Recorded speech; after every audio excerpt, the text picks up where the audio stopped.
Вряд ли есть в этом мире хоть один человек, который не хотел бы кого-то убить. Вряд ли кто-то прожил 30, 40, 50 лет и ни разу не хотел причинить себе боль, вред или наложить на себя руку. Мы попадаем в ситуации, требующие повышенных ресурсов психики. В результате с любым из нас может произойти все, что угодно.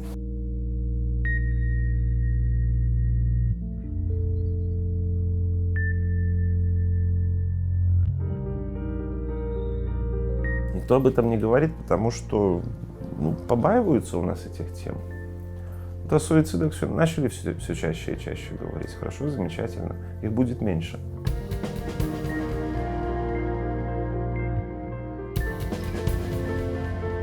Закончил институт, тогда еще распределился в тогда еще Республиканскую клиническую психиатрическую больницу, которая потом стала РНПЦ. Поработал психиатром, поступил в аспирантуру, диссертацию написал, защитил по суицидам у мужчин, злоупотребляющих алкоголем и страдающих зависимостью от алкоголя. Работал, дежурил, принимал, лечил. Потом ушел в коммерческое здравоохранение, сейчас работаю в медицинском центре. Там веду в основном наркологический прием, в основном зависимые от алкоголя. Мужчины и женщины приходят, иногда попадаются люди, зависимые от других психоактивных веществ, иногда это чисто психиатрический прием. Много психотерапией занимаюсь.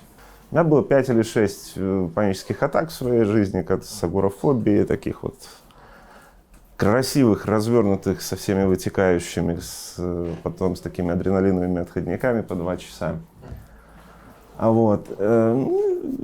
Так генерализованный уровень общей тревожности по разным причинам он присутствует круглые сутки в моей жизни. Я с этим подружился, я сам клиент психотерапевта, я посещаю и разбираюсь со своими какими-то задачами.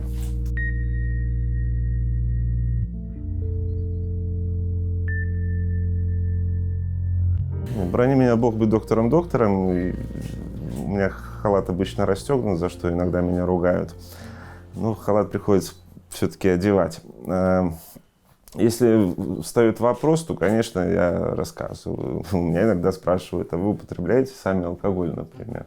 Да, я говорю, что я не святой, ребята. Просто соблюдаю технику безопасности, и поэтому там зависимость не формируется. Если того требует контекст, я могу рассказать о себе. Да. Все мы люди живые. Одна дама-психотерапевт сказала, когда-то, Карл Густав Юнг говорил, дайте мне человека здорового, я его вылечу. Там и бывают больных, здоровых бывают недообследованные. Она выдала интересную такую интерпретацию человека без диагноза, условно здоровый невротик. Она мне так легла как-то, То есть мы попадаем в ситуации, требующие повышенных ресурсов психики. В результате с любым из нас может произойти все, что угодно.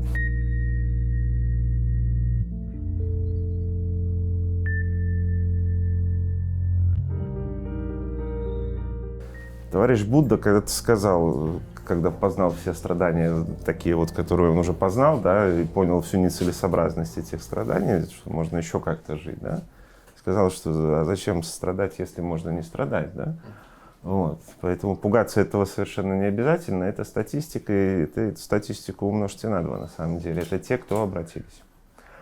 А если касаться, допустим, статистики по зависимости от алкоголя, то есть впечатляющая статистика среди трудоспособного мужского населения Республики Беларусь.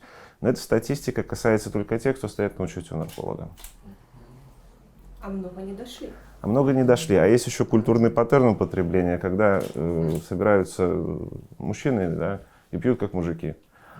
А особо въедливый нарколог скажет, ребята, у вас опасная форма употребления, к вам надо повышенное внимание обратить.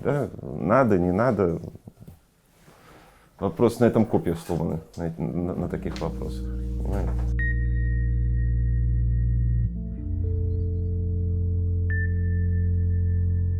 Недавно буквально писали и в социальных сетях, и в многих СМИ писали про наши особенности эмоционального взаимодействия друг с другом и с окружающим миром. нашей национальной чертой является такое понятие, как алекситимия. Это мы сложно проявляем эмоции, сложно их у себя замечаем. У нас есть определенные затруднения, ну, это как сверхспособность, да, человек по стенке лазит, а мы вот с эмоциями как-то своими не очень, да. Вот. Ну, есть особенности по употреблению алкоголя, например, да, не потому, что мы белорусы и живем на Беларуси, да, а потому что у нас паттерн употребления скандинавский. Мы пьем максимальное количество крепкого алкоголя за минимальный промежуток времени для достижения максимально интенсивного опьянения. Этот паттерн рискованный, потому что он приводит к тому, что люди начинают похмеляться, ходить в запой, и формируется у них зависимость. Прям день психического здоровья как-то так по нашей стране прошелся весьма интенсивно, и везде об этом говорят. Вот. Люди не только не стесняются, они об этом громогласно заявляют о своих панических атаках, о своих тревогах, о своих прожитых депрессиях.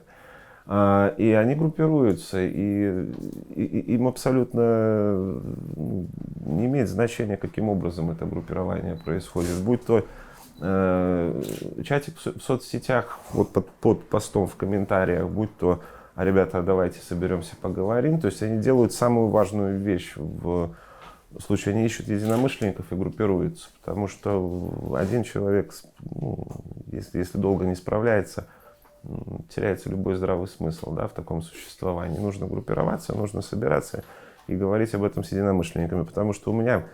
Или хотя бы обратиться к психологу, к психотерапевту, вот что со мной происходит, за информацией, не обязательно за лечением, просто что со мной происходит, опишите, что бы это могло быть. Вот. И тогда уходит страх, непонимание, неопределенности, что происходит, да?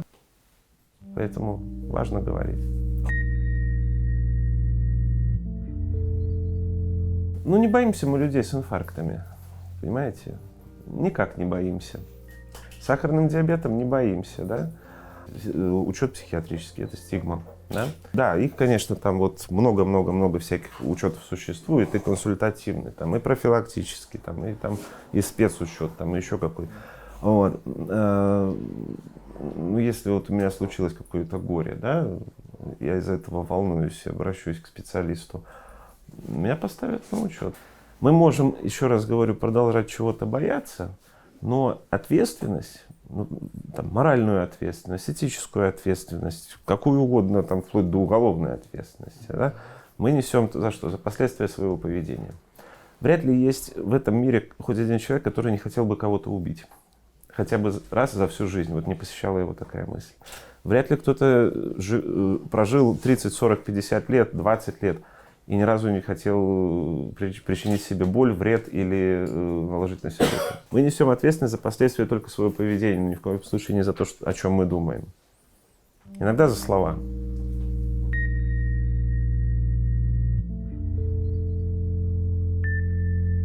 Я как психотерапевт иногда даю домашние задания. Регулярно, вернее, что там иногда. Ну, сейчас вот набирает, ну, это чисто бихевиоризм, конечно. Набирает популярность такая часть когнитивно-поведенческой терапии, но это только вот просто часть, которую можно иногда применить, инструмент, training therapy, то есть терапия тренировкой, да, или там действие, как бы, да.